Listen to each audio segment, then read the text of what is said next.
เองกัสสมิงกิลาสัมมเยปัญญาติกาภิกขุอนันตปาติลาภิตวาธัมมสังฆายโนลาภาติมหาทานังปะเตนาติสาทาโวฟังดูลาสัพปุริสัตทั้งหลายทั้งหญิงชายหนุ่มเฒ่าอันมานั่งอยู่เฝ้าฟังธรรมจงปากันดาจำฮืราฮืทีเอาเป็นที่สอนใจลำดับไปด้วยไปบัดนี้แด่เตอกิละดังได้ยินมานี้ยังมีสมัยยากาลคาบหนึ่งพระพุทธเจ้าสัพพัญญูก็สถิตอยู่สำลานในป่าเจตวันอาลัมวันนั้นยังมีเจ้าภิกขุ500 ตนมีมหาอานันตเถรเจ้าเป็นเก้าเป็นประธานก็มักใครหูอย่างอานิสงส์ทั้งหลายอันคนและเทวดาทั้งหลายหากได้ปูชาแลเฮตานั้นเราอยู่เหนืออาสันนั้นเราก็ควรปาการขอธรรมเทศนาเสื่องพระพุทธเจ้าบัดนี้แด่เธอเมื่อนั้นพระพุทธเจ้าได้ยินคำอันเจ้าภิกขุทั้งหลายหากได้มาเจียนจ่าซึ่งกันนั้นพระพุทธเจ้าก็เสด็จออกจากขันธกุฏีแล้วก็มานั่งอยู่อาสนะในที่ทำกลางเจ้าภิกขุทั้งหลายแล้วก็ถามว่าภิกขเวดุลาภิกขุทั้งหลายสู่เจ้าทั้งหลายมาเจียนจ่าซึ่งกันไปมาโดยถ้อยคำเยี่ยงใดนั้นจะเมื่อนั้นเจ้าภิกขุทั้งหลายก็ไว้สาว่าผู้ฆ่าต่างหลายก็มาเจียนจ่าอันกะถอยกรรมนาสันนี้ก็มีแลเมื่อนั้นพระพุทธเจ้าจึงกล่าวว่าดุลาภิกขเวดุลาภิกขุทั้งหลายอันว่าคนและเทวดาทั้งหลายได้มาเฮตานและปูจานั้นก็จักมีพละอานิสงส์ก็หากมีตามอันใดปูจาเฮตานนั้นแลพระพุทธเจ้ากล่าวสันนั้นแล้วก็ตุมหิอยู่บ่อปากหันแลเมื่อนั้นเจ้าภิกขุทั้งหลายก็จึงขออาราธนายังพระพุทธเจ้าว่าดังนี้พันเตภควากะเดพระพุทธเจ้าผู้ฆ่าต่างหลายมักใครรู้อย่างอานิสงส์อันคนและเทวดาต่างหลายหากคือตานะเป็นต้นว่าตานเขาตอกดอกไม้ลำเตียนปาฏิสีสายน้ำมันกันตาของหอมทั้งหลายก็มีอานิสงส์อันกว้างขวางมากนักนั้นขอพระพุทธเจ้าจงเทศนาถึงยังอานิสงส์อันนั้นเหือแจ้งแก่ผู้ฆ่าต่างหลายแด่เธอภาคาวาอันว่าพระพุทธเจ้าจึงเทศนาเป็นคาถาว่าดังนี้สัพพทานังธรรมทานังจินนาติสัพพลาติธรรมลาติจินนาติดังนี้อนันตดุลาอานนท์อันว่าตานนั้นมี4 ประการ อันหนึ่งปัทมตานตานังอันหนึ่งมัชฌิมตานังอันหนึ่งอุตตมตานังอันหนึ่งมังกลตานังปัทมตานังนั้นปุกกัลละยิ่งใจผู้ใดได้ปูจาด้วยเขาตอกดอกไม้เครื่องไล่ลาตาจวนจันน้ำมาละและได้สร้างวิหารกุฏิวิหารพระธาตุเจดีย์ขุดน้ำบ่อก่อศาลา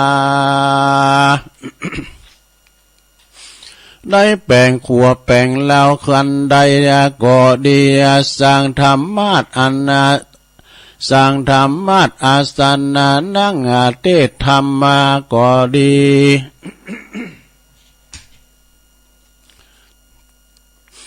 สังธรรมาสอาสนะนั่งเทศนาธรรมละตานจองตุงตังจองเสือศาสตร์วิปัสโยยานสีวิกายชัดจองก่อดีสังสาระบวกหาบวกจางสาระดอกบัวหอมเป็นตานอันว่าตานตั้งหลายนาอันนั้นกล่าวว่าได้ชื่อว่าปัทมตานก่อนแล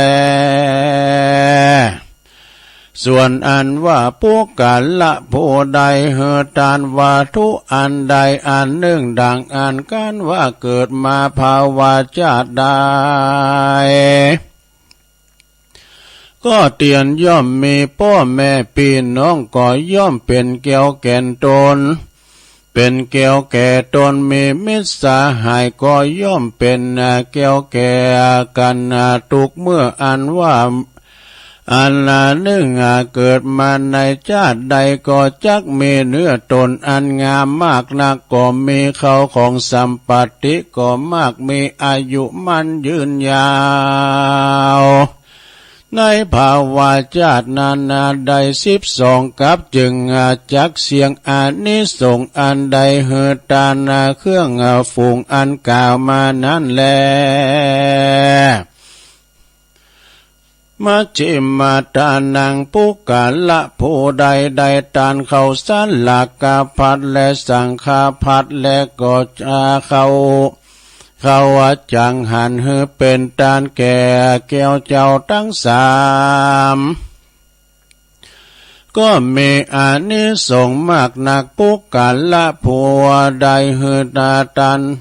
เหือผ้าขาวและผ้าจีวันละเป็นตานก็มีผ้ากาถินเครื่องอาฐบริขารก็ดีได้สร้างพระพุทธรูปเจ้าก็ดีได้สร้างธรรมเทศนาและก็ได้ผ้ากัมปีเป็นตานก็ดีได้บวชเป็นสามเณรและอุปสัมปทากรรมเป็นภิกขุก็ดีก็ได้ยกเอาลูกผู้อื่นมาเป็นลูกตนก็ดีได้ปลูกไม้สาลีมหาโพธิ์ก็ดีได้เอาสายมาใส่วัดขวงแก้วอันลำทั้งสามและใส่ขวงไม้สาลีมหาโพธิก็ดีได้กวาดวัดวาอารามก็ดีได้กาทำบุญตั้งหลายฝูงนี้ได้ชื่อว่ามัชฌิมาตานและหาคาหัดและนักบวชตนได้ได้และหูธรรมภาวนายังปุตตะคุณวิปัสสนาก็ดีพรหมวิหารก็ดีได้ชื่อว่ามัชฌิมาตานังนั้นแลมังกาลตานังนั้นปุกกาละผู้ใดได้หือตานเครื่องอัฐบริขารเป็นตานแก่พระพุทธเจ้าก็ดีเหือตานแก่ภิกขุสังฆเจ้าตนเป็นอริยะ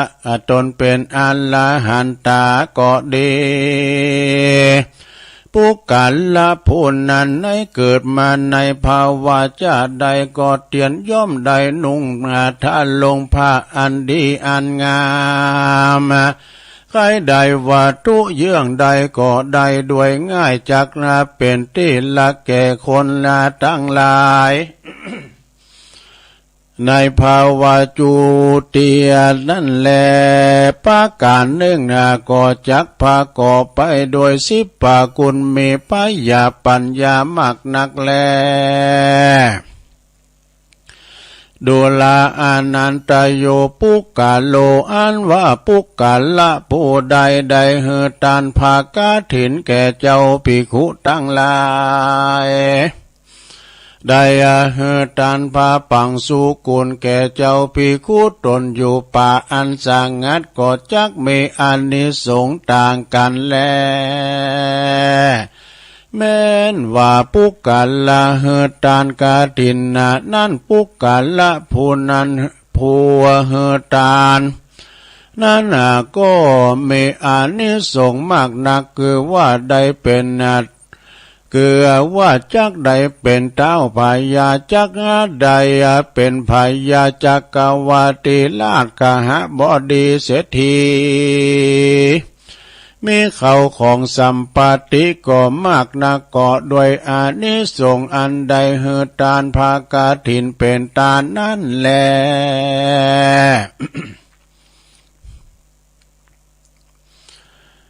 อันดุลา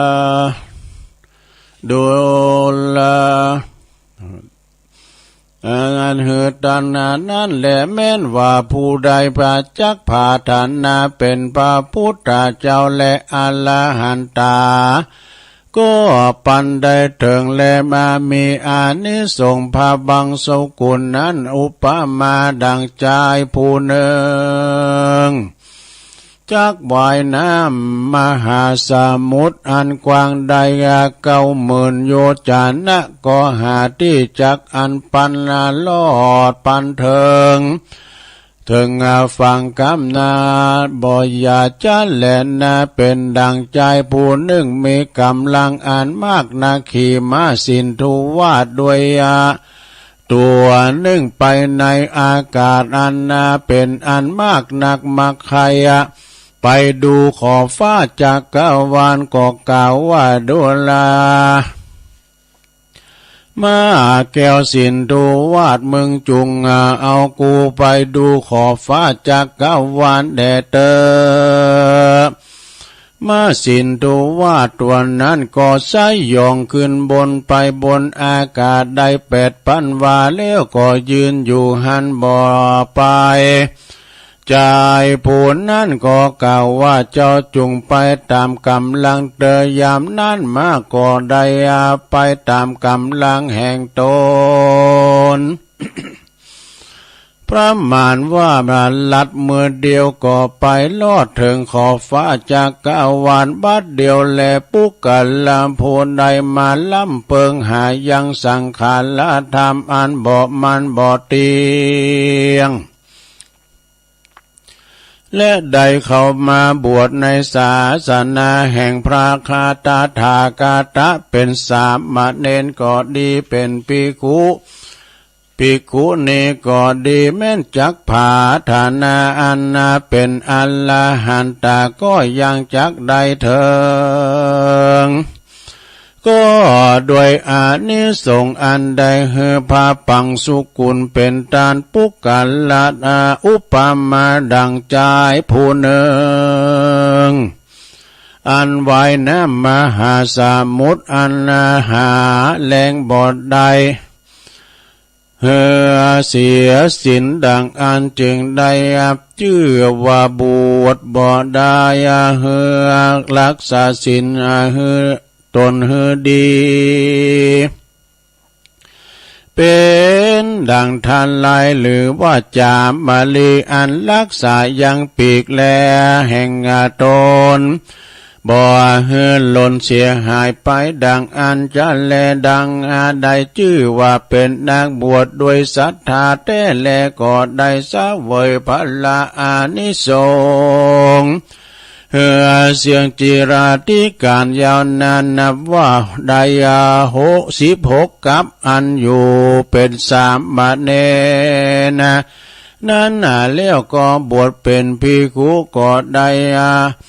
สาเวยพันละอานิสงส์32กับปุกกัลละผู้ใดเฮือตานเครื่องอัฐบริขาร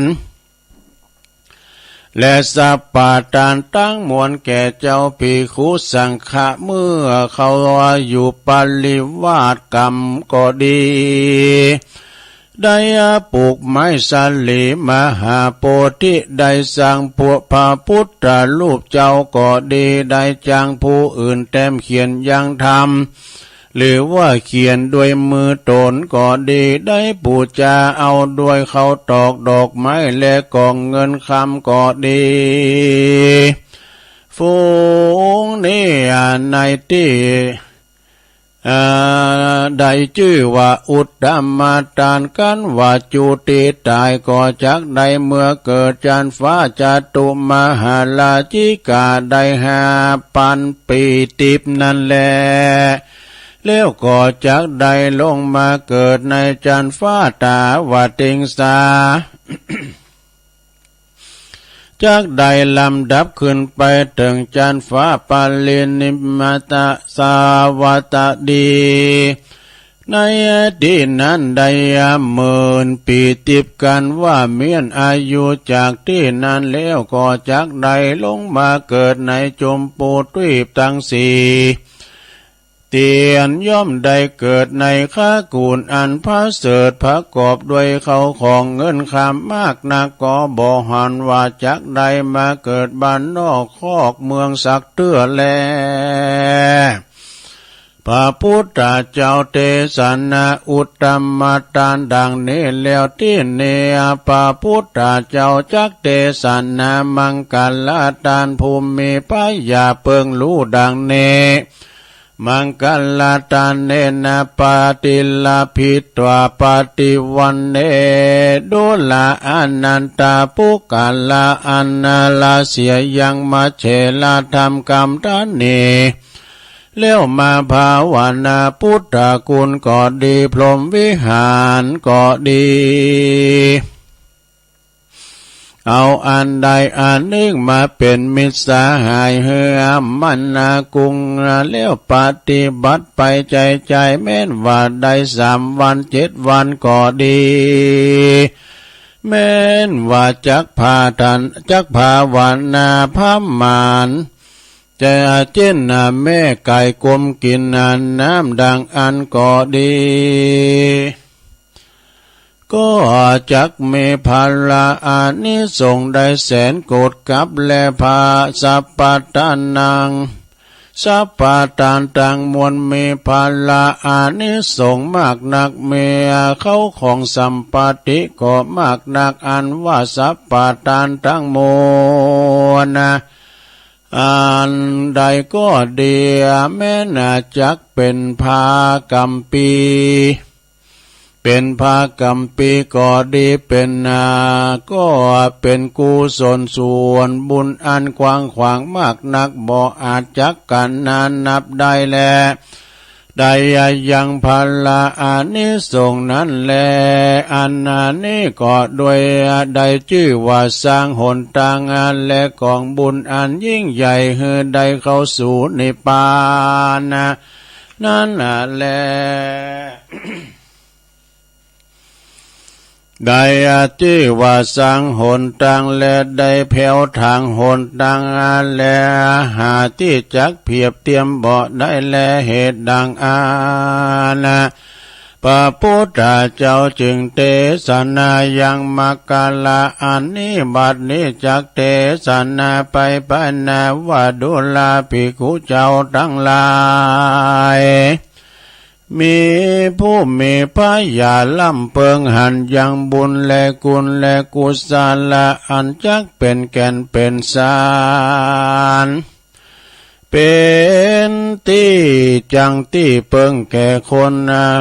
อุปถัมภ์รักษาพ่อแม่และผู้เฒ่าผู้แก่ครูบาอาจารย์ภิกขุและสามเณรนักบวชทั้งหลายและได้หือทานข้าวน้ำปัจจัยทั้ง4ก็ดี ได้สู่มากาลวะยามเมื่อเขาวาสาออกวาสาใดโอกาสลาตนายังของตานแห่งต้านแล้วก็ดีเอาของเอาเข้าของนั้นมาพาเป็นมาพาเฮือเป็นสามส่วนและได้เฮือแก่ผู้โอกาสหนึ่งส่วนเหตุดังเลือแล้วว่าอันนันจาปุณสังฆะปุณสังฆกรรมตั้งสามส่วนอันนั้นก็ได้เฮือแก่ผู้อันละผู้นั้นสองส่วนและผู้กันละผู้โอกาสเหือแล้วยังเจตนาตานอันนั้นเกิดมาในชาติใดก็จักมีเสียงอันพาม่วนเพราะหาผู้จักมาเสมอบ่ได้แลคนตั้งหลายฝูงใดได้อุปาถากพ่อแม่ดาและได้เฮือตานอย่างปัจจัยทั้งสี่ก็ดีกันว่าตายจากเมืองคนก็จักได้อาวาตนไปเกิดในจันฟ้าเลิศสวยติปสมบัติอันนามากนักอันใดปันปีติบทุกชาติแล้วกันว่ากันใดว่าลงมาเกิดในมนุษย์โลกเมืองคนก็ได้เอาตนไปเกิดที่ดีก็เป็นสุขทุกเมื่อทุกภาวะญาติแลอันจักใดไปเกิดที่ร้ายก็หากบ่มีสักขาบแลอานานี้ได้ชื่อว่าสัพพลติธรรมลติจินาตินั่นแลตัสสมาเหตุดังอ่านปุกกัลละผู้ใดได้เฮือตานด้วยใจใส่ศรัทธาจักมีพันละอานิสงส์มากนาก็จักได้สุขในเมืองคนและเมืองฟ้าและนาเนและมีนิพพานเป็นที่แล้วบ่อยาจะและนาเทศนาปริโยสาเนในเมื่อเลี้ยวธรรมเทศนาพระพุทธเจ้าปากนั้นเจ้าภิกขุต่างหลายหลังบ้องก็ได้ถึงโสดาสกิตากะอรหันตาตามบุญสมปานแห่งตนอันได้หอมหยับไว้กาตาที่การมาแต่ก่อนก็มีวันนั้นแหละนาปะหูจานาส่วนอันว่าคนต่างหลายยิ่งใจตั้งหลายก็ได้ถึงโสตปฏิภาละจุคนก็เมด้วยประการดังกล่าวมานี่แหละนาสัพพทานังเนสังอาสาอานิติตาขียาอันเก่ายังแก้ไขยังทำอานิสงส์สัพพทานก็บังกรมสมเรสเดชแล้วเท่านี้ก่อนแลสาธุสาธุสาธุเอาจบไปศรัทธาญาติโยมต่างหลายทำสัพพทานเนี่ยเอามาแก้คัดไว้ก่อนเพราะว่ามาเข้ารายการสุกเสริญเหมือนกันนะมันได้เกมโตอย่างแต่ว่าเนาะทำอานิสงส์สัพพทานก็จบลงไปศรัทธาได้มาเทศมรดกธรรมปืนบ้านปืนเมืองเฮาศรัทธาญาติโยมทั้งหลายในวาระโอกาสขึ้นปีใหม่มาได้7-8 วันเก่าวันนี้เนาะ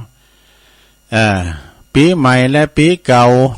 มันก็อย่างเดียวมันก็มีตะวันออกตะวันตกเหมือนกันเพิ่นว่าเป็นได้หลายอย่างเป็นหยังบ้องเป็นวิถีชีวิตเฮาเป็นอายุเฮาจากหนุ่มก็เป็นแก่ไปเอกสาราญาติโยมเนาะเจริญวัยใหญ่ขึ้นมาถึง50-60ก็เจริญลุงละ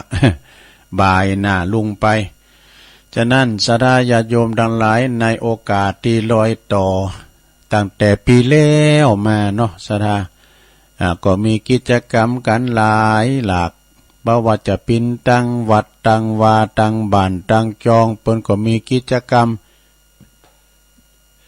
ก็โดยเฉพาะก่อการเข้ากรรมนะเข้ากรรมก็หลายปีหลายแห่ง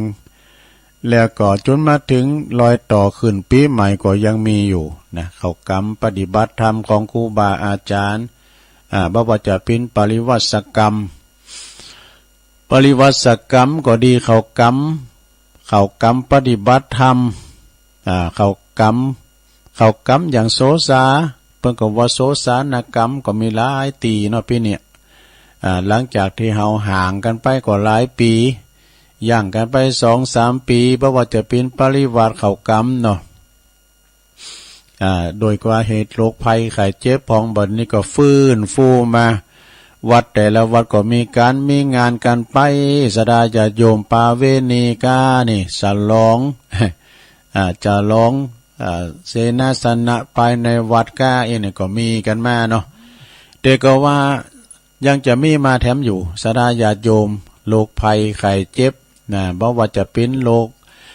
ต่างๆนี่เขาก็จะบ่ได้ประมาทเนาะเพราะว่าโรคแมงอันนั้นมันมายามหนาวมันสอบยามหนาวมันสอบร้อนเนาะสดาแต่ว่าไปไหนก็ตามคุณหลายเฮาก็บ่ได้ประมาทกาดก็จะไปตกเนาะระมัดระวังยิงคุณสวเฮานี่ก็ดีก็ระมัดระวังกันไปเนาะเพราะว่าเฮาไปที่คุณชุมนุมกันหนักคุณหลายเฮาก็ควรที่จะระมัดระวังรักษาตนโตไปไหนได้เป็นดีเนาะเพราะว่าอยู่บ้านอยู่จองแต่ก็ในใหม่ๆเพราะว่าอยู่บ้านหยุดเชื้ออยู่บ้านเนี่ยเป็นการที่ว่าพักอยู่กับบ้านกับจองหยุดเชื้อนะอยู่พักบ้านสำหรับวันนี้ก็สาธุญาติโยมทั้งหลายก็มีขอคิดแถมหน่อยนึงเนาะที่ผลสูงมากก็หลายตานสำเร็จก็เป็นอันดีอันงามเป็นอันน่าที่ว่าจะเป็นขอคิดสำเติมได้เข้ารายการขอคิดนั้นมันก็หายไปอีกก็มีนะซะละเนาะขอคิดนั้นมันก็ไม่ใจแน่นอนนะแต่มาต่างเน็ตเนี่ยก็หายไปก็เป็นอย่างเป็นธรรมดาสำหรับ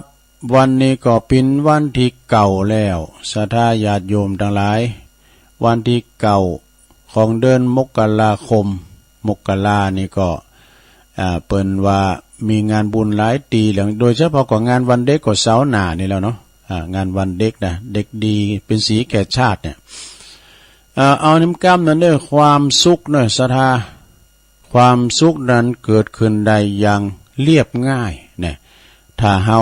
สามารถพอหันเรื่องดีๆในวันที่แย่ๆเนี่ยส่งรอยยิ้มเนี่ยแปลว่าส่งรอยยิ้มให้กับความเสียใจว่าส่งรอยยิ้มให้กับความเสียใจบอกหักตัวเองและก็พอใจในทุกสิ่งที่เฮามีเนี่ยเฮามีหยังก็จงภูมิใจ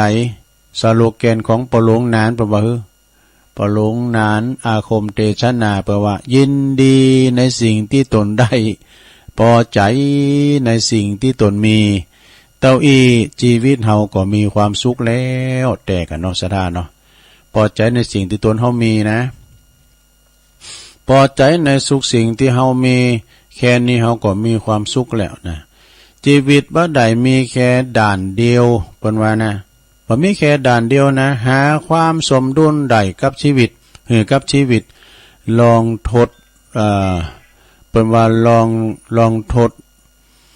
ลองลดจังหวะชีวิตนะที่รีบเร่งจ้าลงหน่อยเนี่ย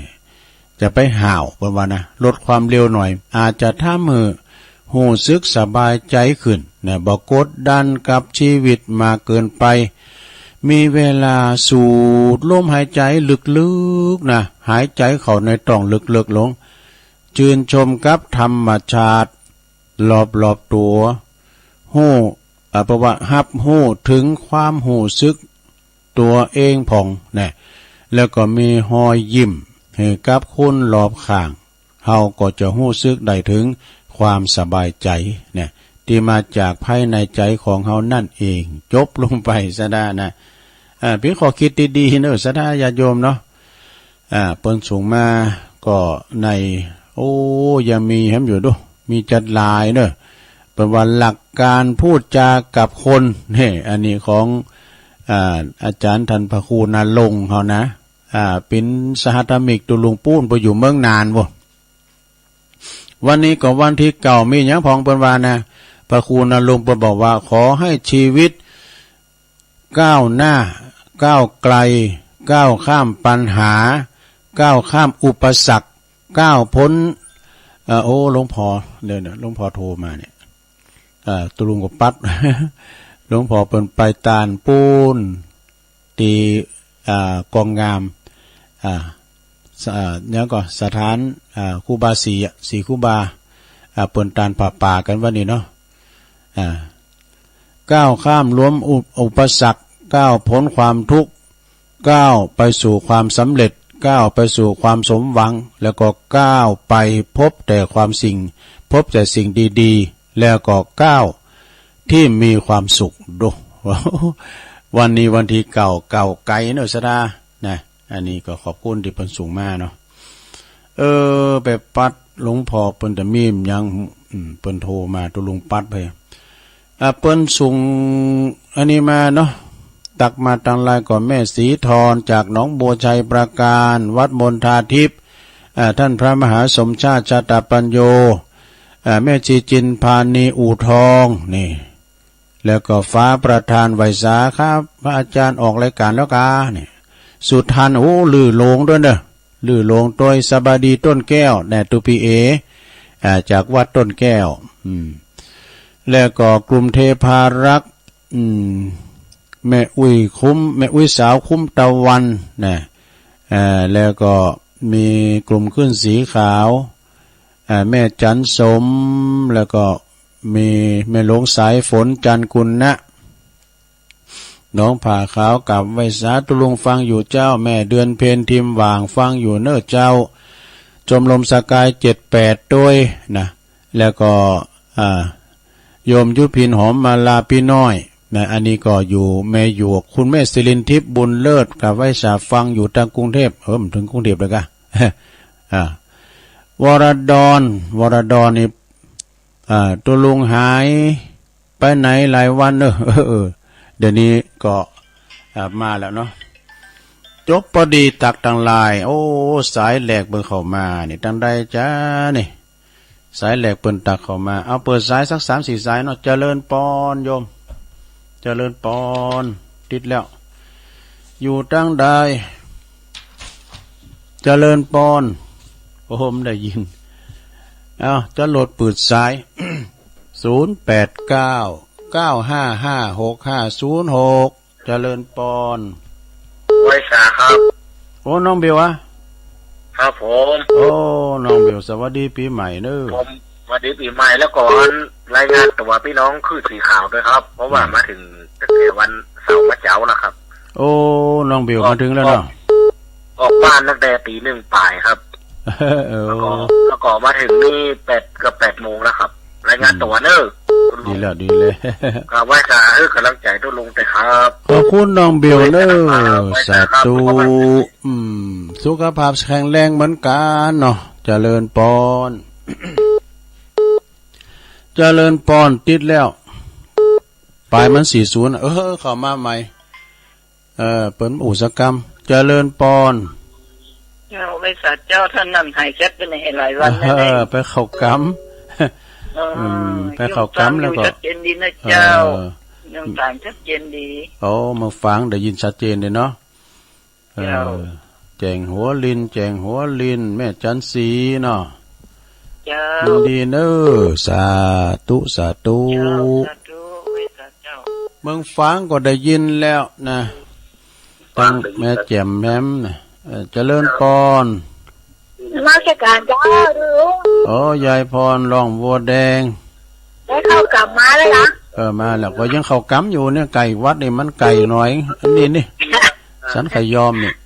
กำลังเพียงเดียวมาแกนวันดีละขอบคุณยายพรหลายๆสวัสดียายพรร้องวัวแดงเจริญปอนเจ้าไปสัตว์เจ้าจะรู้แม่สมภาษณ์จ เจ้าฟังสุดแล้วนะเจ้าแม่สมพัฒน์แม่ย่อยสันทรายวันนี้ก็เข้าสุกเสริญแล้วกันดีมีสุขนะเจ้าโอ้ขอบคุณเจ้าสาธุสาธุก็มันอนุโมทนาโอ้สายกึนเหมือนกันเนอะตามธรรมดานี่มันแรงเนี่ยเพราะมีสายหนักนะเจริญปอนอาจารย์จะรู้แม่สมพัฒน์อ่ะโอ้แม่บัวพัดเนาะสวัสดีปีใหม่จะจูงเนอะแม่บัวพัดกูลันสุขภาพแข็งแรงเนอะจูงเหมือนกันเนอะใช่ของมือต้นสั้น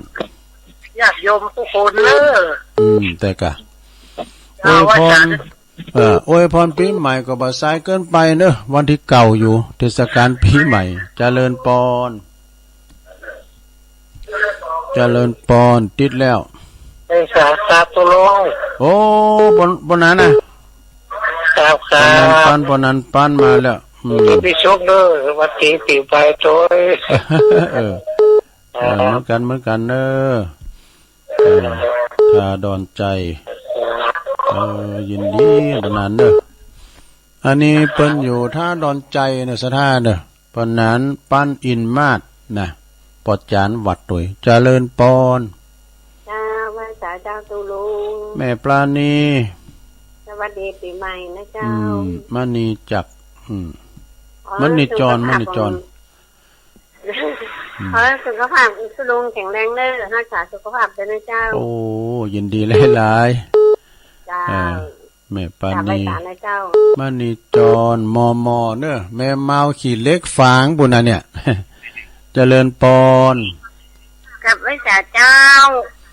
แม่อยู่ตั้งได้สวัสดีปีใหม่นะเจ้าสวัสดีปีใหม่นะเจ้าเวลาอ่อนของเป้าเจ้า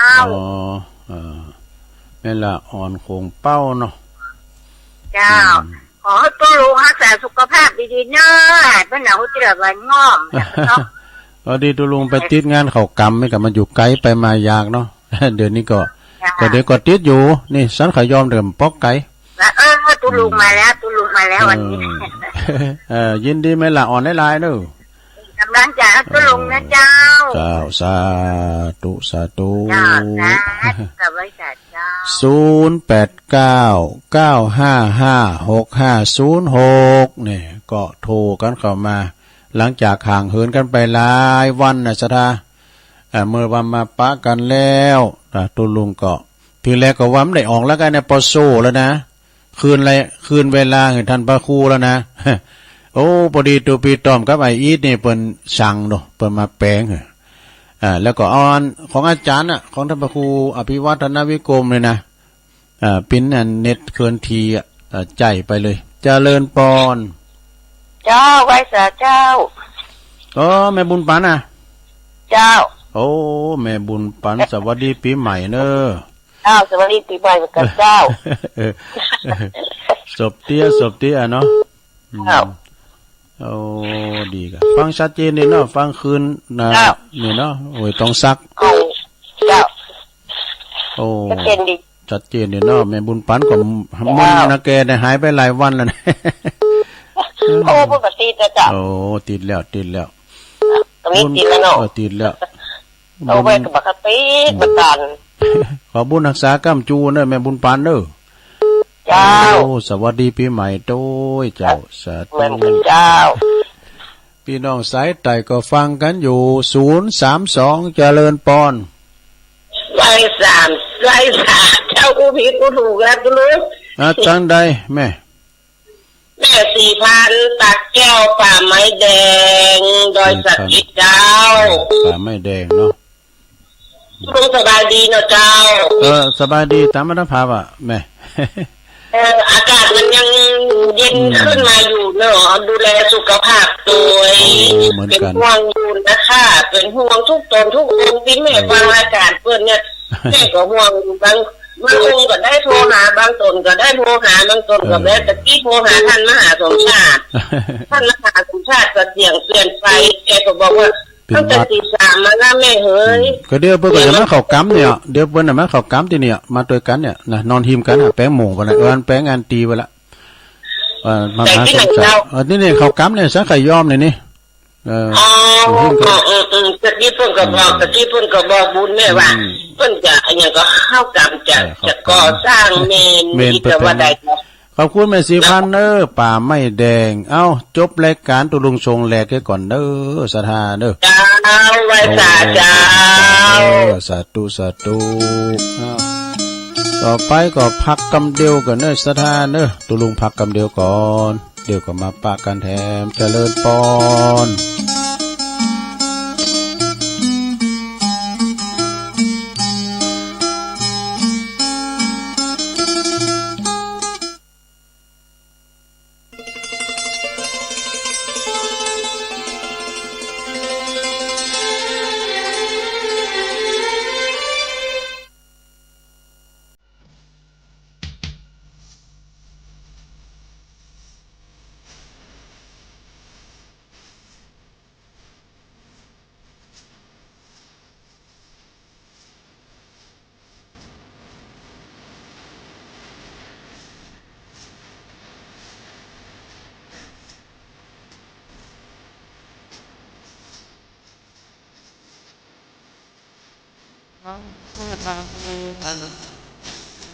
จะเกิด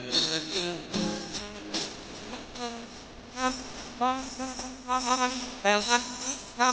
ความใจ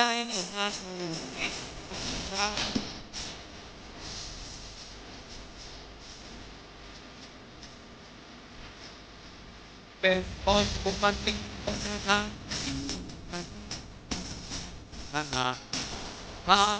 เป็น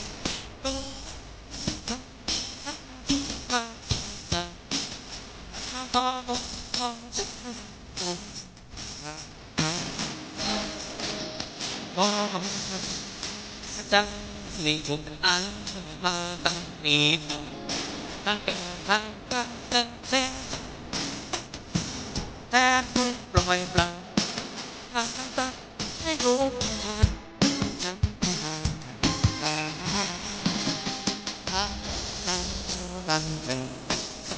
จะเกิดเลิศก็นี่บางสิ่งบอกละแต่ว่าทำเป็นละ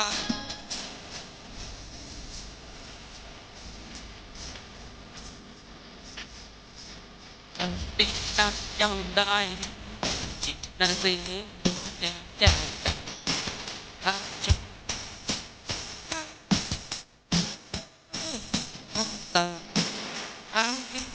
ช่วย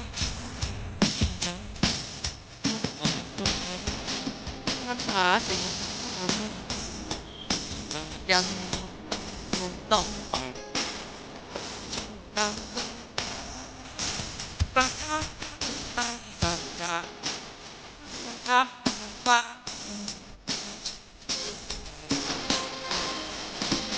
รักกันต้นก็ทำพอแต่วันนี้ทำจะหมุนได้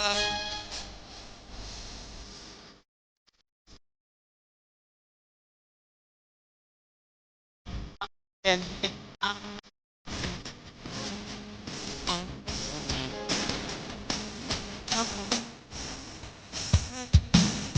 ด้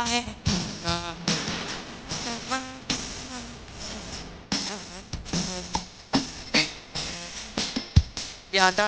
ทีเดียวเกินไม่จับกุลังวันไม่ก็ทับไม่เจอโตตลกยอตายแล้วถูกมาบานโดยแล้วจะทำกัน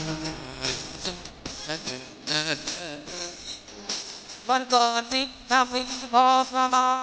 ณวันทำความใจหมู่บ้านไม่เจอเลย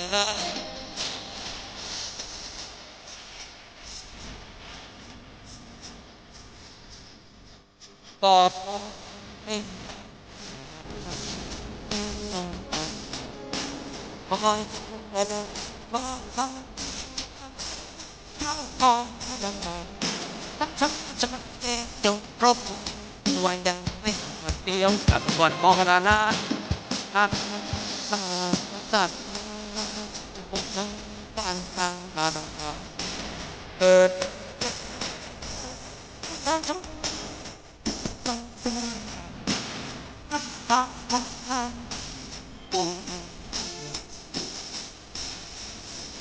ลากจุกดันก่อนยังพอประมาณว่าทำได้เดินละ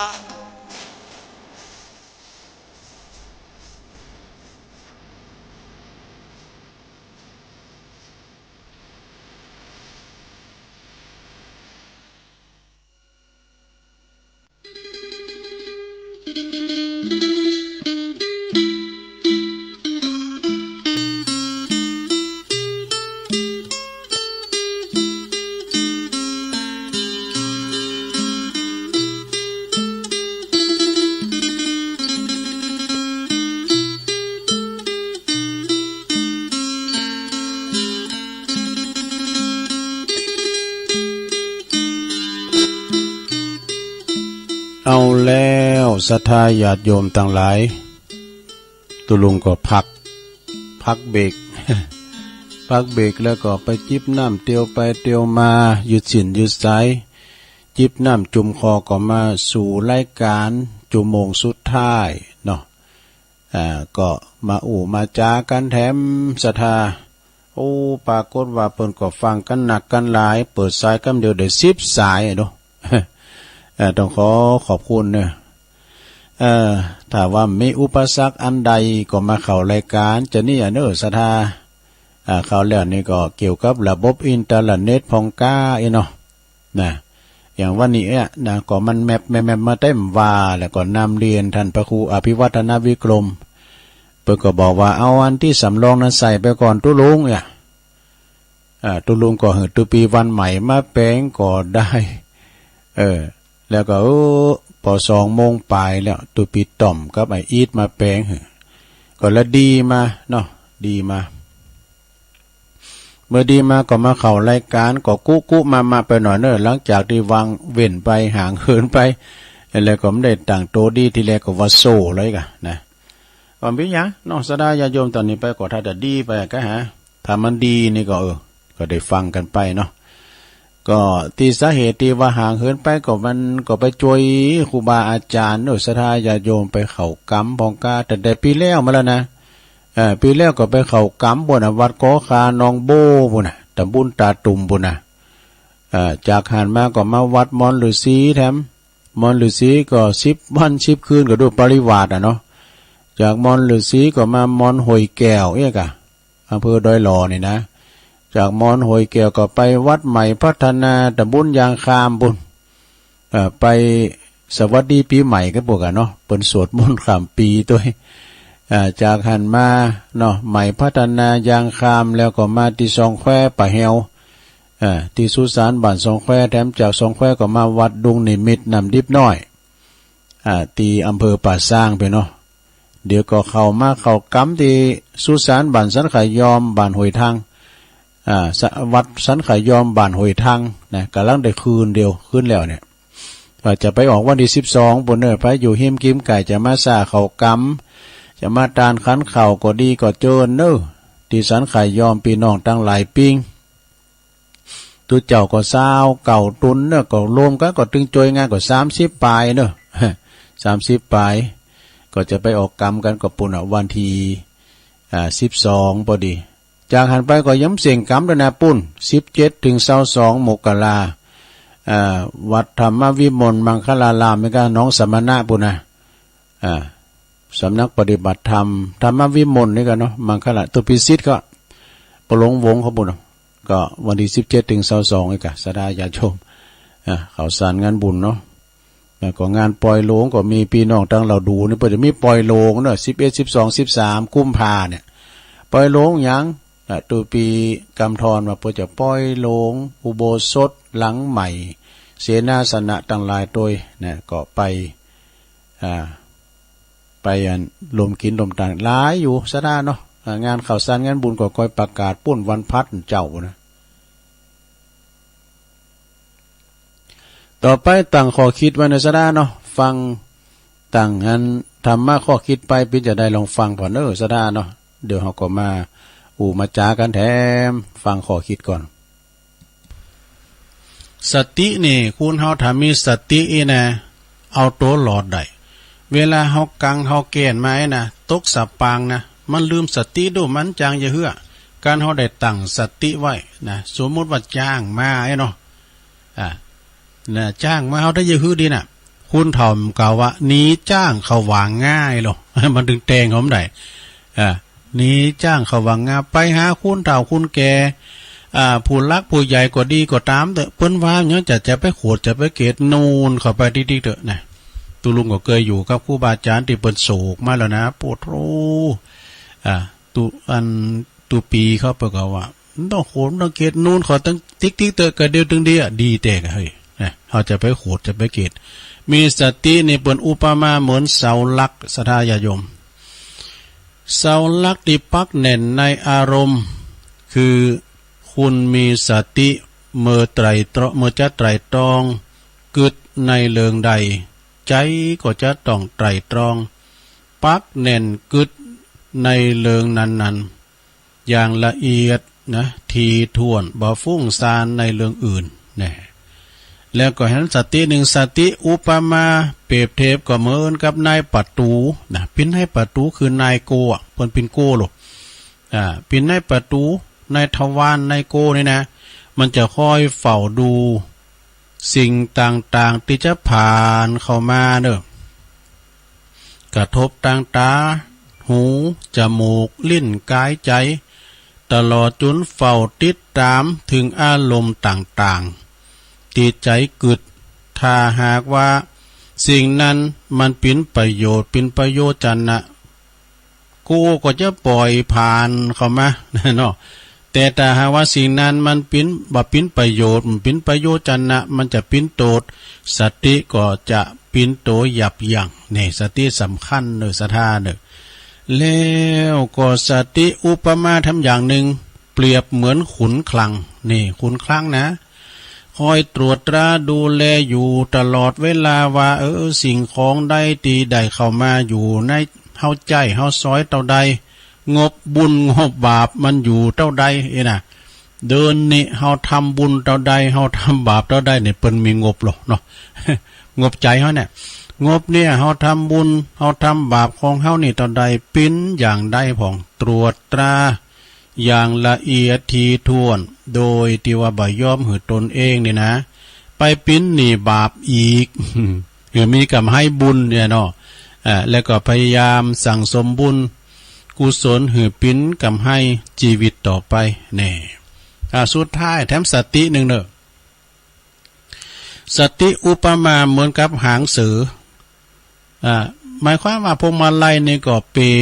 บรถยนต์นี่เปรียบเหมือนพวกมาลัยเนาะถ้าว่านี่มันมีหางเสือเนาะ หางเสือมันจะดัดใส่ดัดขวาไปทางใดแต่ก็อยู่ที่หางเสือ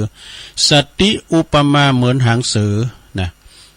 เพราะสติเป็นตัวควบคุมสิ้นต่างดำเนินของชีวิตของเฮามุ่งตรงไปสู่ความสำเร็จตามเป้าหมายของชีวิตที่วางไว้เพราะฉะนั้นนะเฮาก็จะต้องฝึกสติเป็นคุณที่บ่ประมาทต้องเป็นคุณที่มีสติระลึกถึงเหตุการณ์ต่างๆได้อยู่เสมอแน่อันนี้อุถึงเรื่องสติก็จบลงไปศรัทธาญาติโยมทั้งหลายสติสัมปชัญญะสติคู่กับสัมปชัญญะนะประมาณนั้นเนาะต่อไปเอาอันนี้มาทำกรรมเนาะศรัทธาญาติโยมน้ำอันนี้กรรมภาษาย่องเปิดวันน้ำถ้าว่าภาษาเมืองก็น้ำนะถ้าว่าไปตามเมืองแปลเมืองนามเป็นว่าน้ำกินน้ำหิวน้ำฮอถ้าว่าเป็นไทยเป็นว่าน้ำจะไปลืมนะศรัทธาญาติโยมทั้งหลายน้ำนี่เป็นความสำคัญในร่างกายเฮาแต่เฮาอดน้ำเนี่ยยังบ่ได้ อดเขานี่ได้รายวันอยู่นะแต่ว่าอดน้ำนี่มันได้รายวันน้ำเป็นส่วนสำคัญในร่างกายเราประมาณ90%นะของการเกิดเดี๋ยวกันเดี๋ยวไปโทรมาแต่ลุงอ่านในไลน์ก็หมายความว่าอันของเกิดหัวใจนะประมาณ90%ของการเกิดหัวใจล้มเหลวเนี่ยหัวใจล้มเหลวนี่มันมีหลายอย่างนะซะนะบางทีเปิ้นก่อนนอนรับไปวอยๆก้าเหมือนกับเปิ้นฝันรับไปวอยๆเปิ้นก็เลยโลดจิตออกจากลางไปก็มีเปิ้นเรียกว่าทางอีสานบอกว่าไหลตายไอ้ดอกนี่แต่เฮาว่ารับตายก็ไอ้น่ะแต่ภาษาแพทย์แปลว่า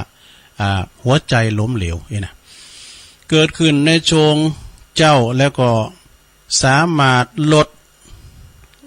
ลุงได้โดยการดื่มน้ำดื่มน้ำในลงเด้อดื่มน้ำสักแก้ว2แก้วนี่นะนี่เพราะว่าเปิ้นว่าเฮาก็ฮู้ว่าดื่มน้ำ1แก้วตอนหลังตื่นนอนนี่นะ1แก้วหลังตื่นนอนจ่อยหืออวัยวะเฮาทุกส่วนเริ่มทำงานแล้วนะตับไตอย่างต่างๆเนี่ยเนาะหัวใจก็สูบฉีดเลือดดีหมายความว่าน้ำ1แก้วหรือว่า2แก้วเนี่ยตอนหลังเฮาตื่นมาแล้วนะก่อนนี่ซะนะญาติโยมเฮาเจ็บขาก็เจ็บนะมันมีแดนเก่าขาเนาะหรือว่าเจ็บที่หันที่นี่เจ็บตาก็ดีเด้อนะลูกม่ามเจ้าเปิ้นมือบนปากเด้อเปิ้นกวายเอาน้ำลายโอ้นะน้ำลายเปิ้นว่าน้ำลายที่เฮาได้บนปากนะเอามาตาเจ็บตาก็ตาเนี่ยมันหายเนาะมันสมานแผลเนาะซะนะมันสมานเนี่ยมันหายเอาคิดเพราะว่าแมวก็ดีหมาก็ดีนะมันจะมีมือมันเลติ๊กๆเลติ๊กๆนะเดี๋ยวเขาคิดหายอันนี้นี่หลังตื่นนอนมาเฮาก็จอยเริ่มรับดื่มน้ำ1แก้วเริ่มทำงานแล้วก็อาหารดื่มให้แก้วนึงก่อนอาหารนะก่อนอาหารจอยย่อยอาหารด้วยนี่ก่อนกินข้าวนะโจดให้กำแก้วนึงเนาะไปกินอาหารมันจะตุ้นตรองแล้วก็แก้วต่อไปดื่มหลังจากนะแก้วต่อไปนี่ก่อนอาบน้ำนี่ก่อนอาบน้ำใส่น้ำแก้วนึง ใส่น้ำแก้วนั้นลดความดันโลหิตลดความดันโลหิตความดันสูงก็ให้ลงเนาะแล้วก็หลังจากนั้นก่อนจะนอนเนาะใส่แถมตองพระใจไปสมาเนี่ยตองมันเป็นอันนั้นไอ้นี่ก่อนนอนใส่แถมแก้วนึงป้องกันหลอดเลือดสมองตีบตันว่ะนี่หัวใจแล้วก็หัวใจล้มเหลวอันนี้หมายความว่าเรื่องน้ำนะซะดาน้ำมีประโยชน์จันนะ ถ้าเฮาปฏิบัติอันนี้มันจะออกไปเลยดอกแพทย์โดยประสุกมานะแพทย์ใหญ่ก็แล้วแหละประสุกมาแล้วก็อ่านตุลุงก็เอามาอธิบายไปเบิร์นน้ำเด้อจะไปกายน้ำในโรงเด้อจะไปโกน้ำกินเข้าไปน้ำเนี่ยนะตกในท้องเฮาเพราะว่ามันจะต้องไปบริหารจัดการอย่างต่างๆนะอวัยวะต่างๆต้องการน้ำเนาะต่อไปตุลุงจะบอกคาถาเนื้อสาราเด้อเกมสมุดเกมหนังสือไว้อันนี้คาถาสาวหูพระใจสุมาเด้อคาถาอายุยืนมันไปอย่างน้ำปูน คาถาอายุยืนนะลองเด้อ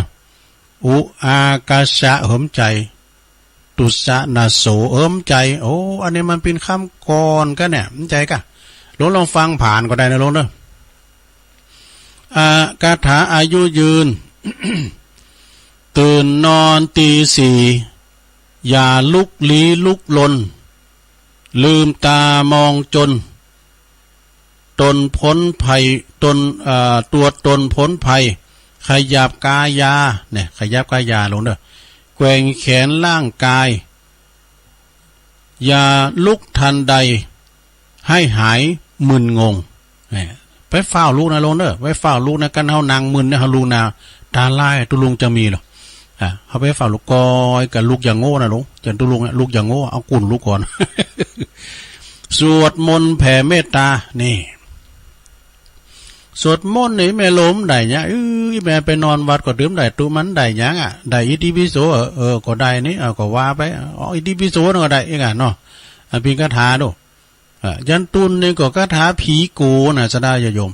ครูบาเพิ่นบอกว่าสูคอมได้นะก็ยันตุนน่ะเด้อ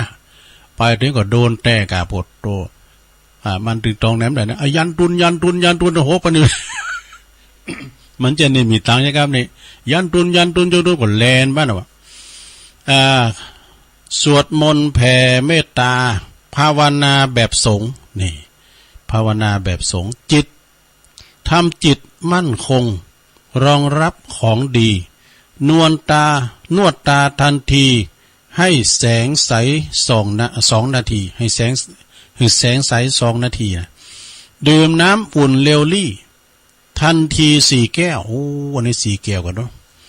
เข้าห้องสุขาสุขีเพลิดเพล้วออกมาเสร็จแล้วแกว่งแขน 1,000 ปดแกว่งแขนปั้นเตือโลเนอะแกว่งไปแกว่งให้มันถูกทานะดิ่มดีแขนกูดนะโลนะดิ่มดีแขนกูดนะแบ่งอันแกว่งให้มันถูกทานะวันนั้นเนี่ยตุลุงหันเนี่ยเปิ้นสูงมากพอนะหมอนนั้นเนี่ยกำลังจะเตะคูณขาวโจโลอะไรกำลังจะเตะหมอนนั้นก็เตะทาว่าจะดีมันจะปิ้นไหมอย่างพอยังลุกติ่งนะแล้วแต่มาหักคอว่าหักซ้ายพี่ยังหักขวาก่อนลงตัวหักลงมาหักด้านขวานะบนตาลงบนอุ้มพี่คือหมูนี่มันเป็นที่ดอก แกว่งแขน 1,000 รับประทานผลไม้กินถั่วเลนพองนะหลงนะกินโมงเดี๋ยวนี้โอ้ยโมงยังมันหนักล่ำเลยได้กันแล้วว่ามันแปลงเนี่ยมาถึงขึ้นดอยมันไอ้โมง เรื่องหลวงพ่อว่าได้เนาะระวังนะไอ้โมงดำมันจะบุกวัดนะโมงชนิดใดนี่ได้กินมั้งไหนหลงไอ้งาจ้างแดงไอ้ทูมูบโอทูกะโอทูแล้วก็นั่นน่ะหลายอย่างเนี่ยบ่เป็นดีลำไปเลยแล้วก็ต้องงามเด้อท้องงามเฮาผ่านะรู้นะเฮาผ่าเต็ดที่หั่นนะแล้วก็เฮาเอากำเข่าเข้ามาก็ใส่เข่าแล้วก็เฮาจ้อนข่อยยักกินข้าวกับโมงกืนหมอหรือหยังก็ล่อมาล่อเอาจ้อนข่อยยักอย่าเฮายักเต่าอ่ะรับประทานผลไม้ก่อนอาหารเร็วพลันนี่มันก็ก้ามกวยกามันกวยกาในอุ่มจะเหมือนกันนะไปตังแม่สายบุญนะตามตัวปีทำพระครูพิสุทธิ์ธรรมสุนทรตังบ้านผมคนนี้เขาว่าบ่มันติดว่าเป็นห้องว่ามันเนี่ยมันเหมือนกันโดก็ยาวคือป่านั่นกับป่านี่ปัจจุบันนี่นะนั้นพระขอไปซื้อกันพักกัดนากันเราไปเสาหาที่ไหนกลุ่มพักกัดนามันจะพี่ว่าพักกลุ่มป่าวะเนี่ยมันจะเหมือนกันโน่หลงเนาะพักกลุ่มป่าก่อนพักละนี่ว่าเหมือนกันกะพักละนี่นะไทยเป็นว่าชะโอมมันเป็นยาดูพักละนี่มันใจได้หลายอย่างหลงกันเขาจะโขแค่กาแกงแค่กาเอาจะแกงปี12 เดือนกาเอาจะแกงนูนกามันใส่ได้หมดนะเขาแกงกามันก็ลำโคไข่นี่เอามาใส่แล้วกับน้ำพริกกะปิเหมาะเมื่อยันเนี่ยลองมาลองโคไข่กาแล้วก็จะลงสุดเอาไปกับตำโมงลองมาลองปุดทนล่ำเฮ้ยเอามากับตำโมงนะแล้วก็เอามาใส่แกงหน่อกาจะลงสุดนะลงนะไก่บนพื้นหามก่อนเอาหารคุ้นเถ่าเพื่อจะเอากิ่งมาตุบแจงนะคือไก่กินว่ะเนี่ยยี่ดอกภูมิปัญญานะก่อนอาหารเร็วพลันทานข้าว1 จานทานไข่ผักปลาหวานเค็มมันหยดควรงดบ้างหนากินบ้างบางเวลาโลคาห่างไกลกินพองกว่าอันน่ะเนาะสะดาเนาะหมักดองของเมาหัวหอมใจจุมาเด้อหมักดองต้องทิ้งทอดปิ้งย่างไม้สุกกายสุกใจสดใสโสภาอาบน้ำก่อนนอนแกว่งแขนแกว่งแขนอีกคลานะน้ำ1 แก้วตามมานี่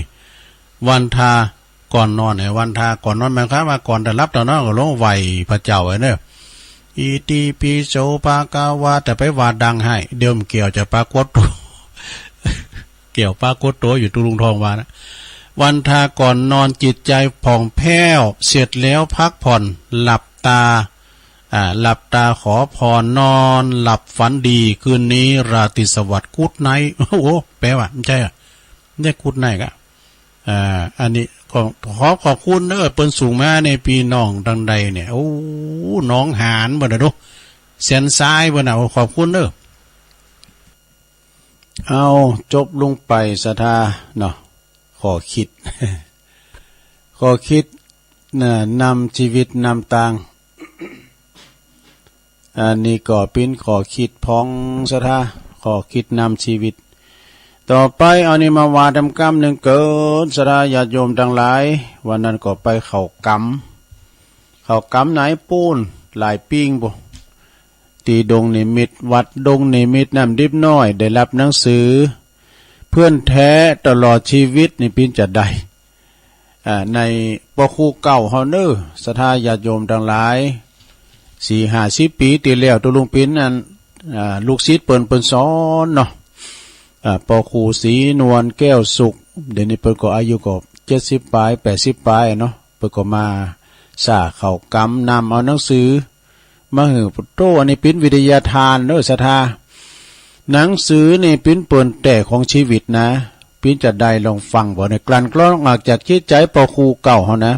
จนว่าเปิ้นได้เป็นครูใหญ่นะครูใหญ่สีโนนแก้วสุกอีกเปิ้นบอกว่าหนังสือนี่เป็นเปิ่นของเฮา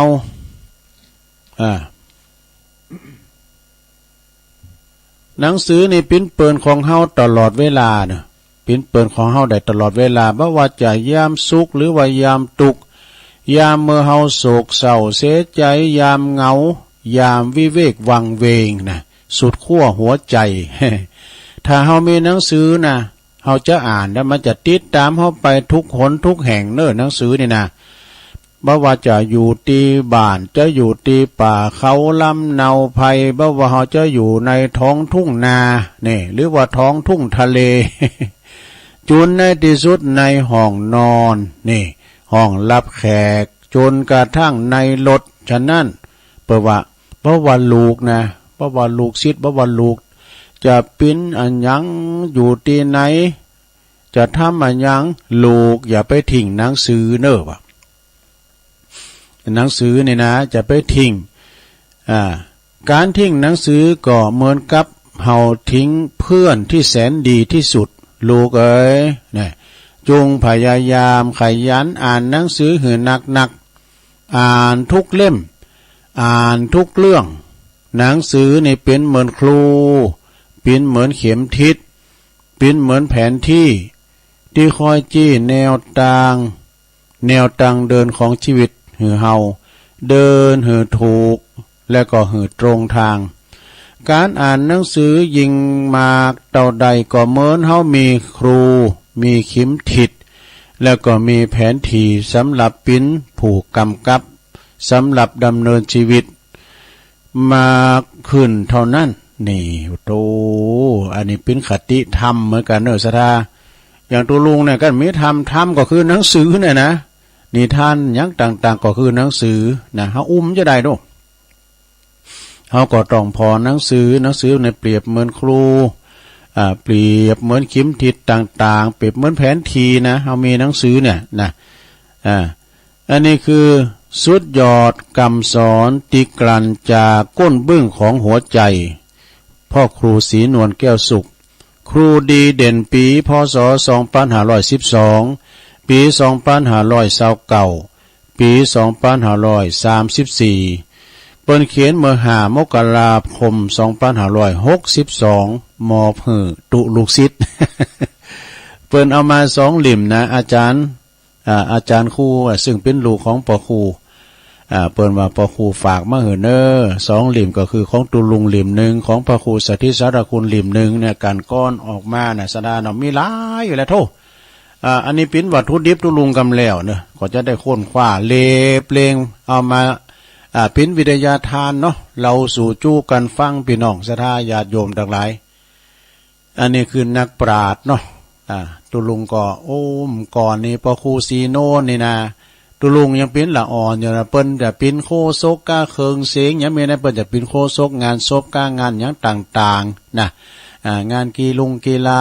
งานโฮงเฮนอย่างต่างๆในเปิ้นอู่มวลเจ้าหวานนะอู่เรื่องกินเรื่องตาลจะติดตามมาโดยท่านพระครูสุนทรปัญญาท่านพระครูสุนทรสิทธิธรรมหลวงปู่ตุนาเขาเนี่ยเปิ้นจะต้วยการตุนาเกิดต้วยเปิ้นจะถ่ายรูปด้วยกันนะซะนะเนาะอันนี้ก็คือนักปราชญ์เนาะศีลจำดีแล้วก็ปะปินอ้ำใส่มือโดยวันนั้นเปิดมาสาเขาจังหันลายเจ้าเนอที่ดุงนิมิตนะที่วัดนำดิบน้อยต้องขอเจริญปอน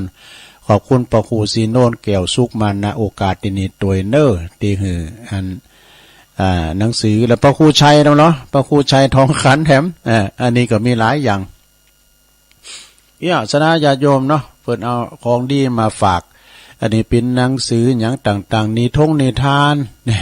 ปลาดุกปราบยักษ์กานี่เดี๋ยวประกอบสูงขอความตั้งลายมาพองเอามาเผยแผ่แล้วตั้งแม่น้อยกาดนัดปุ้นแถมแรงอีเปิดทำได้ยินเนาะแม่น้อยกาดนัดก็หือหนังสือคำกลงคำกรเข้าห้ามกำคือก็ได้เอามาเผยแผ่พองอากาศนะหอยไห่ก้าฉะนั้นก็เนี่ยเราสู่จู้กันฟังกันไปสถาปินวิทยาทานได้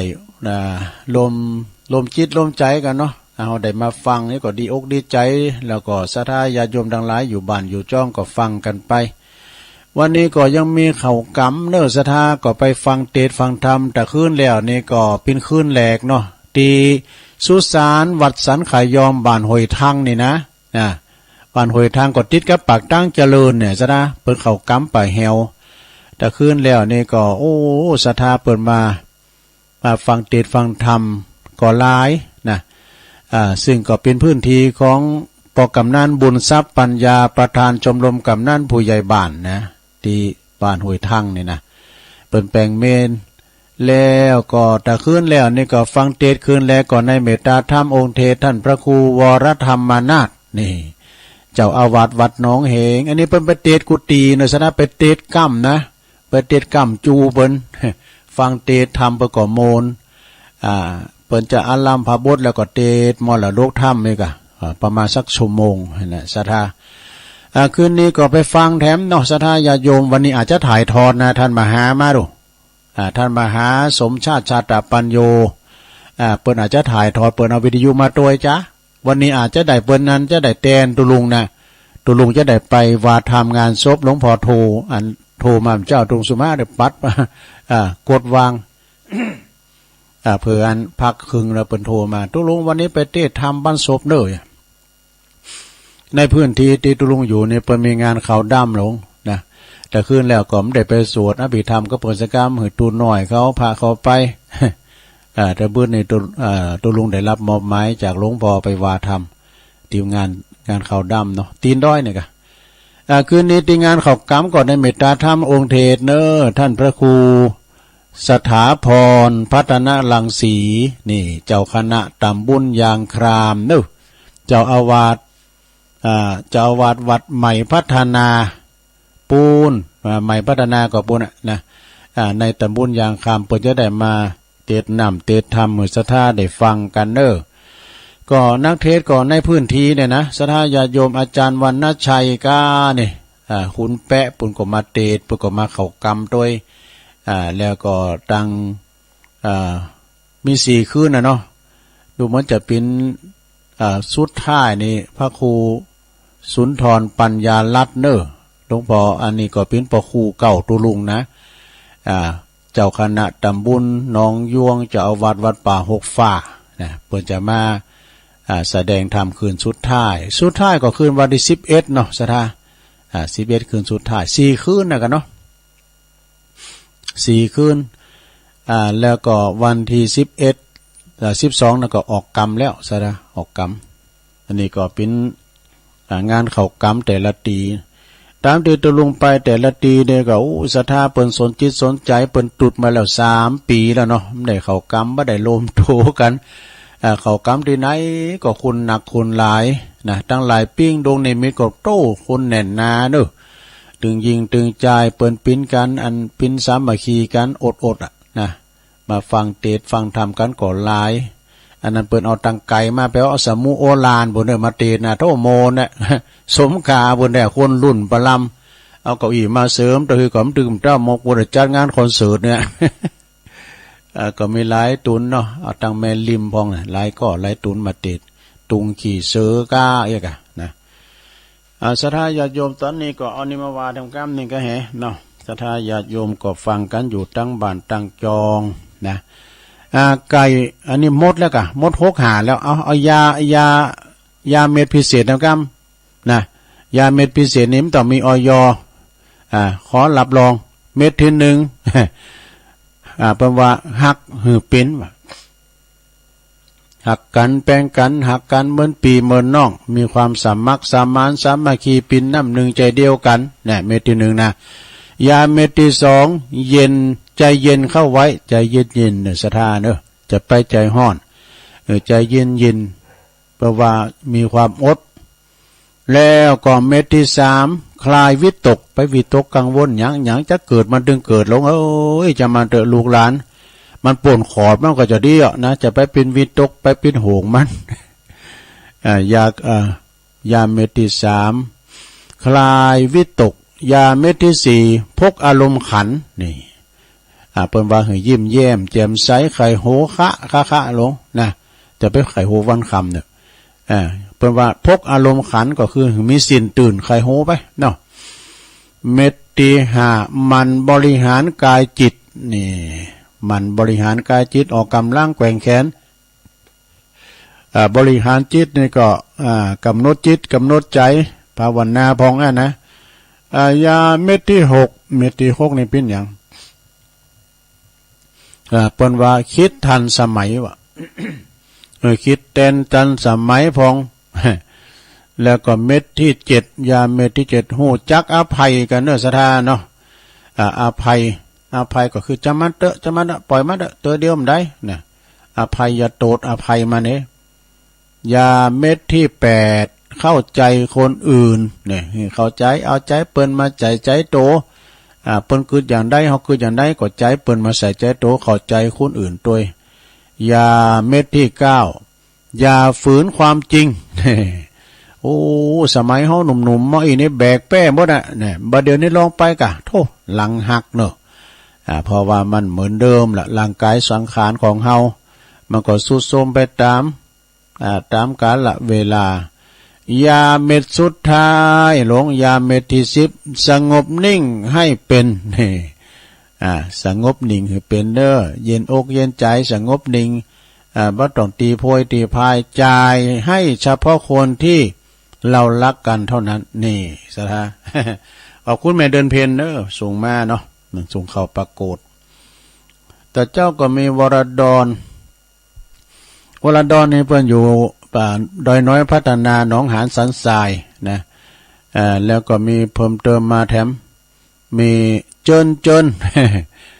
แล้วก็มีพี่น้องตังโบกก้างสันกำแพงตักมาตังลายตัวเนาะขอบคุณเด้อแต่เจ้าก็มีน้องเบลนี่น้องเบลรายงานตัวว่าไปพิษณุโลกปิกมาแล้ว ตอนนี้ไปก็ฟังกันถึงวันในน้องเบลเนอะเจ้าก็มีแม่จันศรีสุขาแจงโฮลินรักษาสุขภาพเนอะตัวลุงเหมือนกันนะยายพรล่องวัวแดงสันกำแพงเจียงใหม่แล้วแม่สมผัดแม่ย่อยสันทราย แม่โบพัดกุลันจากต้นสานฝางปนานปั้นอินมาดเนออันนี้ก็ทาดอนใจเปิ้นปินมัคคนายกตัวนะเปิ้นปินจานตัวแม่ปราณีมณีจรมแม่เมาขี้เล็กฝาง แม่ลาอ่อนจากคงเป้าตัวแม่บุญปันศพเตี้ยแม่บุญปันเอ็มได้โทรหาการมื่นแล้วนะเพราะว่าโทรบัดติดตัวลุงอีนะเรื่องก็ติดแล้วเนอแล้วก็แม่สีพันแม่ป่าไม้แดงนะป่าไม้แดงปูนกะหอมบุญมาหลวงพ่อมานิดก็หายหน้าหายตาเนอหลวงพ่อมานิดนะ จะได้ก็โทรมาทักทายกันพอเนอหลวงพ่อมานิดเขาตั้งปุ่นป่าไม้แดงดอยสะเก็ดเนาะ เจ้ามันก็มีอยู่10 สายด้วยกันเด้อศรัทธาญาติโยมทั้งหลายมี10 สายวันนี้ก็ได้มาเป็นวันแรกเด้อศรัทธาที่แรกก็วันเน็ตบ่ดีบ่เดี๋ยวนี้มันจะใจเน็ตสายนะเน็ตออนไลน์ เน็ตตัวจ่วยมันมีปิ้นแข็งปิ้นขา4 ขาก่อนอันนี้อาจารย์เปิ่นถวายตุลุงอาจารย์พระครูอภิวัฒนวิกรมเดี๋ยวมันจะจางแปลงนี่เอาไหนก็ได้ตุปิดต่อมมาแปลงก็ดีแล้วกันนี่นะตุลุงคนนี้อันนี้มันต้องใจเด้อเอาใจตัวนี้ไปก่อนนี่ ก็เฮาแปลงก็คือก็มันจางอีดเข้ามาแปลงหือดิแล้วก็ว่าพอถึง3 โมงแล้วนี่แต่พยายามเข้าไปว่าทำไปพองสั่งไปพองคุกคักไปหน่อยเด้อวันนี้นะเข้างานวันแรกนี่ ผิดพลาดประกันได้ก็สุว่าอภัยเด้อศรัทธาเด้อโดยถ้าบอกก็ถือว่าเฮามาปะกันในวันปีใหม่อีกก็แล้วกันเนาะได้ปันป้อนปีใหม่ให้เลยเขาแล้วเนี่ยเนาะก็งานติดงานติดงานก็เน็ตก็บ่ดีพองเอกเขามาว่าได้ตู้ลงบัดจ่ายก้าเน็ตก้าปวดเดิน700ปลายทุกวันที่25ของเดือนตู้ลงไปจ่ายนะจะได้ก็27พองเนี่ยจ่ายกูเดินเดินไหน738 TOT นะปุ่นหน้าปั๊มบางจากปุ่นอันสันปัดตองเหมือนกันเนาะหลวงพ่อก็ฝากไปหลวงพ่อก็ฝากไปจ่ายกูเดินน่ะมันใจว่าขาดดูเขาก็กลัวว่ามันเต็ดนะกะพี่ว่าเดี๋ยวนี้มันก็แมปเนี่ยเขาเรียกว่าแมปเปิ้นว่าโทรไปที่0บนแล้วเปิ้นก็ดีหรือยังเปิ้นก็โทรมาถ้ารู้กรุงเทพมันก็หมดเนาะมันไฟแดงมันออกแมปตุลุงมันเป็นอาการเป็นยังไงเนาะเพิ่นถามเนาะตุลุงก็ว่าไฟแดงมันออกแมปอยู่เนี่ย เดี๋ยวพ่อจะแก้ไขให้นี่เปิดแก้ไขก่อนมันดีแล้วมันมีไฟแดงแล้วเปิดก็โทรมาเป็นยังไงบ้านนี้เนาะไม่มีไฟแดงแล้วนะอันนี้มันแมปตลอดอีทปิดเลยใจใจอันอินเทอร์เน็ตร้อยนี่กะเปิ้นว่าตัวสำรองนี่ว่านะชัดเจนอยู่กันเนาะแต่ได้ก็ลองถามท่านผู้ชมเนาะท่านผู้ฟังสายต่อไปเปิดสายเลยรอบ2เจริญปอนภาษาเจ้าตุลุงแม่สาวรักเจ้าโอ้พี่น้องชัยประการเนาะมาแล้วตุลุงหายไปจัดเหมือนก็อย่างที่ว่านะดีใจนะเจ้าตุลุงมาจัดรายการโอ้ขอบคุณเลยนะเจ้าฟังตุลุงตั้งแต่รอบแรกแล้วปล่อยให้เปิ้นโทรก่อนดีนะเดี๋ยวเจ้าภาษาเจ้าตุลุงโตอันนี้มึงชัยประการแม่สาวรักชัยประการมาแล้วฟังได้แต่รอบแรกแล้วเจริญปอนจากภาษาเจ้าตุลุงอยู่ตั้งไม่หลงเจ้าไม่หลงสายฝนมาแล้วจันกุลนะเจ้าชัดเจนดีเนาะเจ้าโอ้ดีละดีอยู่ง่อมจะไหลมันนั่นกะอันตุลุงก็ซุ่มฟังครูบาอาจารย์ก็ออกให้เนมเจ้านี่ก็ท่านพระครูก็ออกสักคำน่ะเจ้ามาเปิดมาจารย์พระครูนี่ออกนะแต่วันติดนั่นน่ะวันนั้นน่ะท่านพระครูวรธรรมวันนั้นก็ออกสักคำเจ้าวันนั่นกะเงียบเงาเป็นกระเทศไปนักแม่นตอนนี้ก็ออกแล้วเนาะขอบคุณแม่หลงสายฝนกำลังใจทุกลุงกับแม่เจ้าแม่หลงสายฝนจันกุลนะ0899556506โทรกันเข้ามาเจริญปอนแกไปสาเจ้าตุลุงโอ้อันนี้แม่สีทอนก็เสียงป้อยดีน้องโบเนาะจ้าหลายวันแล้วเนาะได้เข้าจัดรายการนั่นก็อย่างที่ว่านั่นเนาะเดี๋ยวก็ติดงานพองเลยไปช่วยงานครูบาอาจารย์ชัดเจนนี่นะเจ้าหลวงพระบาทอุดมเนาะโอ้คุณแม่สีทอนน้องโมอนุโมทนาโอ้ยสายกึ้นอยู่เนิ่นเลยนะเจริญปอนไหลสาเจ้าตุลุงโอ้แม่จันนะจ้าแม่จันเลื่อนไซมาละไปเจ้าว่ายังมาหนาวแต่หนาวนะกะก่อนมันยิ่งหลากกว่ายิ่งหนาวโอ้ยเป็นมีกับลมอย่าลมหนาวลมซอยลมหนาวแต่วันที่30ไปหมอนน้อยแก้วเอาวัน2ไปปูจากันติตุลุงอยู่อันสกรรมไปปีนอย่างก่อนวันนั้นวันนั้นที่30นี่ได้ไปปุนละกา ปิ้นต่างไปให้ปุ่นอ่ะวัดใหม่พัฒนาปุ่นอ่ะเตียนท่านพระครูสถาพรพัฒนารังสีพวกอ่ะโอ้งานหนักก็แบบจบนี่แล้วก็ห่างละมีละมาโยนกันเลยเนี่ยมันลอยต่ออ่ะส่งใต้ปีเก่าตอนรับพี่ใหม่นี่นะแต่แล้วอันถ้ายอมนี่ก็ได้หนีแล้วกันเมียมันก็ปุ่นไปเดินปุ่นกรรมเดี๋ยวไปถ้าเดี๋ยวกำก็เอาเนาะโอ้พี่ยาขอบคุณแม่จันได้ลายเลยบอกไงขอบคุณลงหน้าตอนนั้นก็ไปเพิ่นดูเหมือนกันเป็นตัวเจ้าลูกเจ้าหนาวนะน่าก็สำกลางเล่งอ่ะกลางตุงบนโหป่าจ้าบนน่ะซอยอ่ะแต่อยู่ในบ้านมันดีอ่ะมันลมคำถึงได้กะจะเจนดีเนอร์ตัวลุงขอบคุณแม่จันเนอเอาไว้ซะแจ้งเราอนุโมทนาเวงตาการแม่จันเรือนใสเข้ามาใหม่0899555606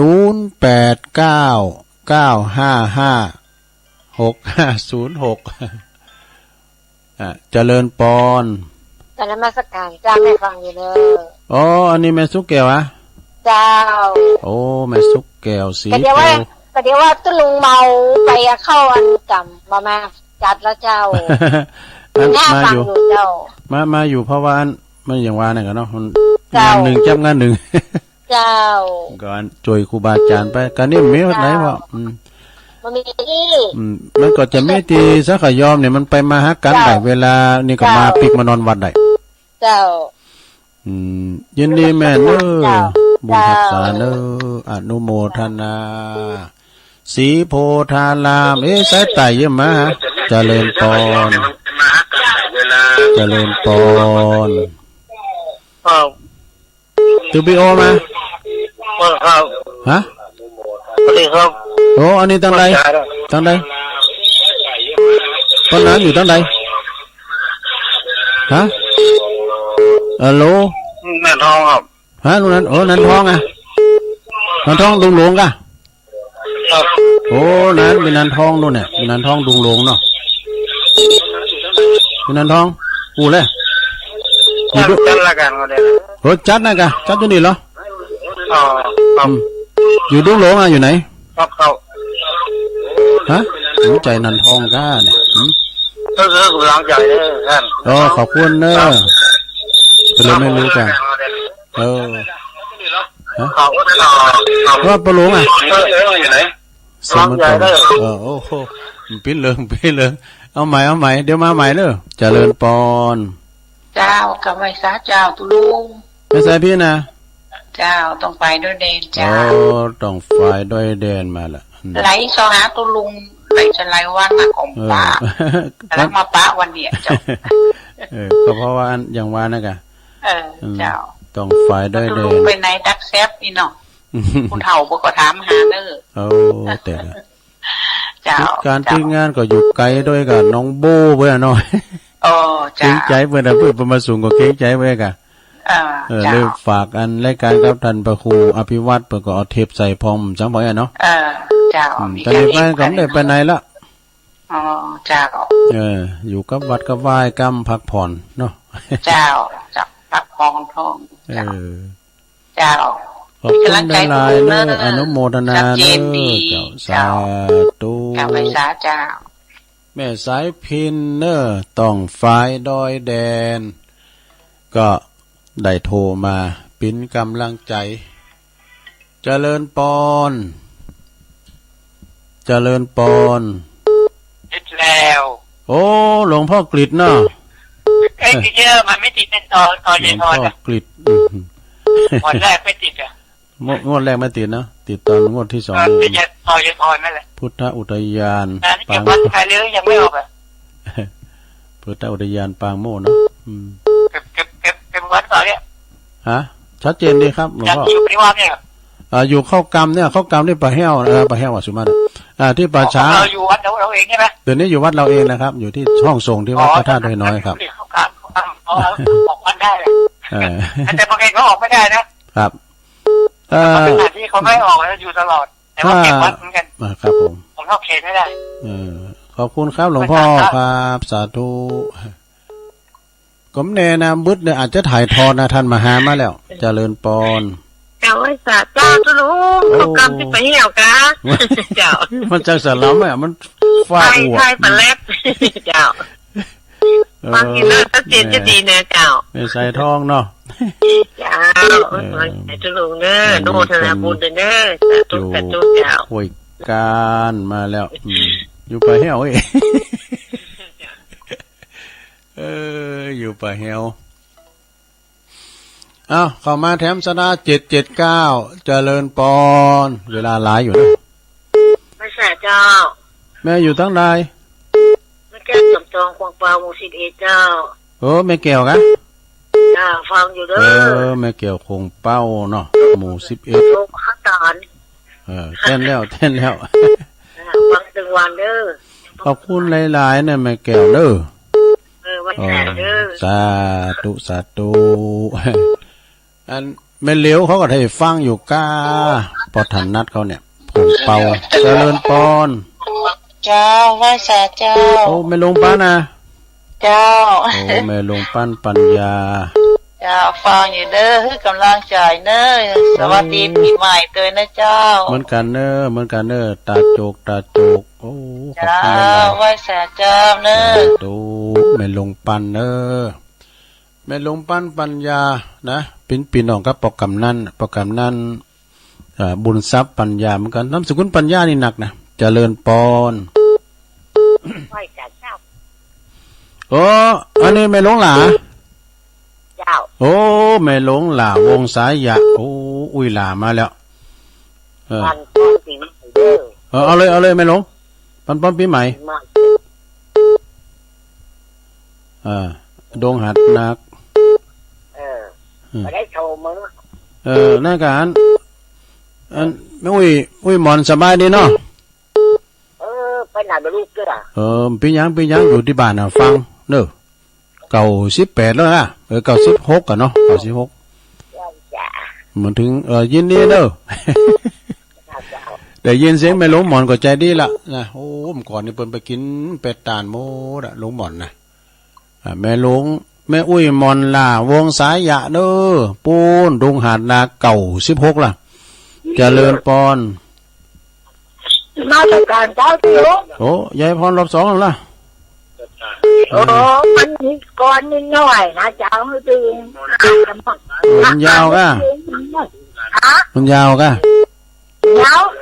เข้าใจไว้เว้ย1 2 3เอาเลยไอ้ช่างเธอ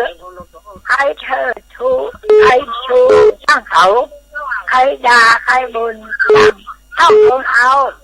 ขอให้ใจเราร่มเย็นเป็นสุขโอเคขอบคุณเด้อยายพรใจร่มเย็นเป็นพอเนาะยินดีเด้อยายพรล่องโบดแดงวันเสาร์หน้านี่เป็นวันเด็กแล้วนะโยมเด้อเจริญปอนวัดสาครับท่านปู่ลามเชนมาแล้วปู่ลามน้องโบปู่ลามวิเชียรปู่ลามวิเชียรครับ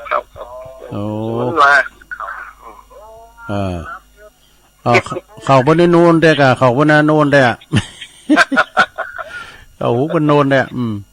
ลำน้องโบสวัสดีปีใหม่เด้อนั่นกันทุกโศกโดยภัยหายไปช่างจำอย่าได้มาข้ามข้านาวีตาว่าก็เวียนกรรมหายหนีก็จะได้มีกำบูเอาเจ้าข้าต่อแต่นี้ไปในวันข้างหน้ามวลหมู่จะทายังคิดจะไปหุ่นหันใจดุลที่นิดคิดดีก่อนอันกระทำวันนี้มาลดโคตรป่วยนี่กล่อมสิ่งมืดมัวดำตำบุตรสุดเที่ยงออกไปตังใดแง่ใส่หมดเที่ยงน้องไก่นำเลียงกับพระกูสูงรถไปสู่ใจชนะพบป่าชิงล้วนดีงามโอ้เจ้ายึดมั่นเที่ยวเจ้าตั้ง3โหนทางดีงามสู่นิพพานเมืองแก้วโหนทางดีงามสู่นิพพานเมืองแก้วสาธุขอบคุณปลามเด้อปลามน้องโบปเสียวลามชุมาเด้ออันนี้เพิ่นก็คือก่อนปีใหม่มาเนาะ วันพุธตุลุงก็จะเอาหนังสือของพระครูศรีนวลแก้วสุขไปเรียบผู้จะมาอ่านให้ฟังเด้อจะมาเล่าให้สนาได้ฟังนิทานตัวพรุ่งนี้มาปักก็อยู่เนี่ยบ่าย3 โมงนะถึง5 โมงตอนนี้สมควรเวลาแล้วสถาจะมีอยู่24 สายกันดูรอบแรกมี10 หนึ่งเดี๋ยวนี้ครับมีแม่นงแม่สวรรค์ใส่ปาการแม่หลวงสายฝนจันกุลนะหนองผาขาวแม่สีทอนหนองบัวใส่ปาการแม่จันเลื่อนใสเนอ